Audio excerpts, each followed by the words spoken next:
السلام عليكم. اليوم مع وصفات مواليدكم بخبز البيضه. هذا الخبز مليح بزاف في رمضان، طلبتوه مني بكثره وعلى بالي بلي كاين بزاف وصفات وداروه كامل وانا اخر وحده راح نديرو، لكن لكل مشتركين تاوعي اللي طلبوا مني الوصفه يلا تبعوا معايا هكذا باش تجربوه، اكيد راح تنال اعجابكم وتنجحوا فيه. تبعوا الوصفه للاخر. بالنسبه للعجينه واش فيها؟ عندي هنايا كاس نتاع الحليب دافي مع كاس نتاع الماء دافي، راح نزيد معاهم نص كاس نتاع الزيت مع مغرفه كبيره نتاع خميره الخبز ومغرفه كبيره نتاع السكر. نخلط مع بعض هاد المقادير تاعنا،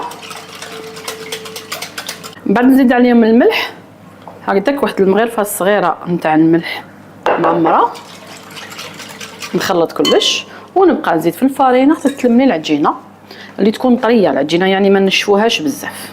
اذا نبقى نزيد في الفرينه ندير في الاول ندير دفعه مليحه تاع الفرينه هكذا، من بعد نبدا نزيد غير بشويه دوك نبدا نلم فيها حتى تتلملي.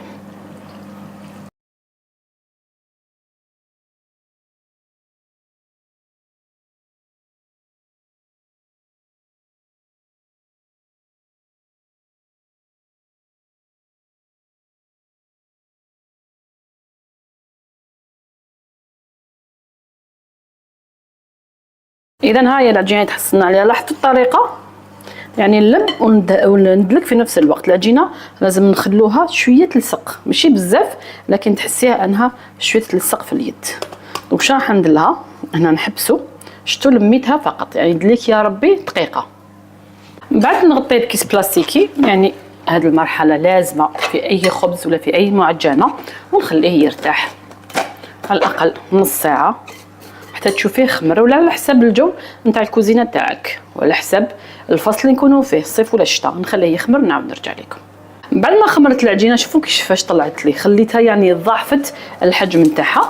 انا من بعد واش ندير؟ راح نستعملوا الزيت، ندير شويه زيت في يدي هكذا باش نحو العجينه راح تحسيها خفيفه. هذه الكميه راح دير لنا 2 خبزات. اذا نقطع النص الاول بما انه الزيت راهي في يدي. شوفوا العجينه شحال تجي رطبه وشابه بزاف. نحكم السنيوه اللي راح ندير فيها الخبز نتاعنا، نزيد ندير فيه شويه نتاع الزيت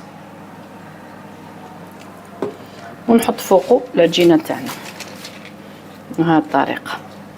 نزيد الخبزه الثانيه بنفس الطريقه ونخلوها ترتاح هكذاك واحد 2 دقائق 3 باش كي نجي نفتحها تجيني سهله. بعد ما ارتاحت شويه هكذاك الوقت تاع دقيقه ولا، المهم باش تجيك سهله باش تفتحيها. نفتحها خبزه دوك السمك تاعو كل واحد وكيفاش تقدري ترقيه بزاف كيما حبيتي. الماكله دائما تبقى مساله اذواق. اذا نعاود بعد ما فتحتها نغطيها ونخليها على الاقل 10 دقائق تعاود تخمر لنا، ونزيد نفتح الخبزه الثانيه بنفس الطريقه. من بعد ما خمرني الخبز شويه شوفوا كيفاش طلع لي. دوك واش ندير يدي في شويه نتاع الزيت غير هكذا وندير له الشكل نتاع الخبز البيضه نتاعنا بهذه الطريقه هكذا غير بصباعه. لازم تستعملي الزيت باش صباعك ما يلصقوش في العجينه بهذه الطريقه. ونزيد له ماء هكذا بالعرض هكذا باش ندير على شكل مربعات. هذا ما كان. من بعد هنا عندي حبه تاع بيض كامله اللي كنت خلطتها مليح. كما تقدري ديري غير الصفر مع الحليب، انا نفضل ندير بيضه كامله. ندهن كامل الوجه لكن غير بالعقل باش ما نهبطلوش الخمور نتاعو. يعني حتى الخبزه الثانيه ها راهي كمليه درت لها نفس المراحل. من بعد ندير لها شويه نتاع السانوج ونخلط لها شويه نتاع الجلجلان كما حبيتي. ونسخن الفرن تاعي مباشره على 190 200 درجه حتى يطيب من التحت ومن الفوق، يتحمر مليح مليح باش نخرجو. الوصفة تاع نهار اليوم هي معنا واجدة، زوج خبزات، عجينة سهلة، ما دلكتها بزاف، ما تعبت معاها في رمضان، روعة. إلا كنتو عائلة صغيرة قسمي كامل المقادير، يعني حتى الخميرة ديري نص مغرفة كبيرة ونص مغرفة كبيرة نتاع السكر. ها هو معنا الخبز، هاد الخبزة هذا وين طابت، شوفوا معنا يجي هايل ويجي خفيف. كي تخرج من الاول يكون شويه شاد روحه، من بعد راح يولي طري. راح نقسم لكم منه هذا الخبز باش تشوفوا القوام تاعو عن قرب كيفاش داير. اذا بسم الله، خفيف خفيف خفيف، بونج يا البنات بونج. وشفتوا ما تعبناش كامل معاه.